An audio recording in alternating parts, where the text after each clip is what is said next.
नमस्कार, मी Kanchanmala Pande, para swimming world champion.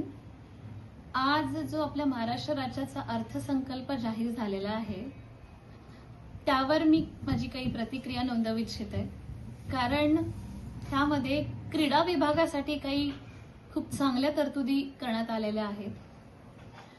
त्यातली पहिली अशी आहे की आपल्या महाराष्ट्र राज्यातून आंतरराष्ट्रीय स्तरावर म्हणजे प्लेयर्स गेले पाहिजे आणि त्यांनी चांगलं नावलौकिक मिळवलं पाहिजे, याच्यासाठी पायाभूत सुविधांची तरतूद केलेली आहे, जी की खूप आवश्यक आहे।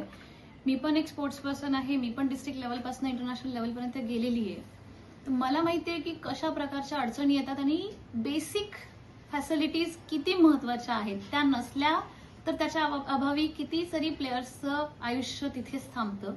त्यामुळे ही खूप चांगली तरतूद आहे आणि मी खूप समाधानी आहे की गव्हर्नमेंटने याच्यात लक्ष घातलेलं आहे। दुसरी गोष्ट आहे मिशन लक्षवेध। याच्यामध्ये टोटल 12 खेळांचा समावेश आहे आणि महाराष्ट्र राज्यात ऑलरेडी 8 हाय परफॉर्मन्स सेंटर सुरू आहेत। या 12 खेळांसाठी आणखी 4 ऍडेड हाय परफॉर्मन्स सेंटरची तरतूद केलेली आहे, म्हणजे टोटल 12 हाय परफॉर्मन्स सेंटर चालणार आहेत 12 खेळांसाठी पूर्ण राज्यभर। तर नक्कीच या स्पोर्ट्सचा याच्यामध्ये डेव्हलपमेंट होणार आहे। तिसरी गोष्ट अशी आहे की विभागीय लेवलवर 25 उत्कृष्ट स्पोर्ट्स उत्कृष्टता केंद्र सुरू होणार आहेत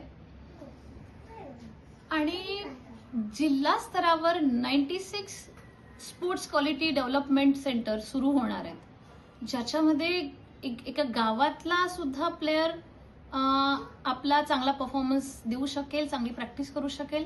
म्हणजे तळागाळातल्या लोकांसाठी सुद्धा ही सुविधा खूप कामाची ठरेल आहे आणि याच्यासाठी भरपूर सगळ्या निधीची तरतूद केलेली आहे गव्हर्नमेंटनी। तर खरंच ही खूप समाधानकारक गोष्ट आहे आणि नक्कीच या सगळ्या गोष्टींचा फायदा सगळ्या महाराष्ट्रातल्या स्पोर्ट्स पर्सन्सला होईल। धन्यवाद।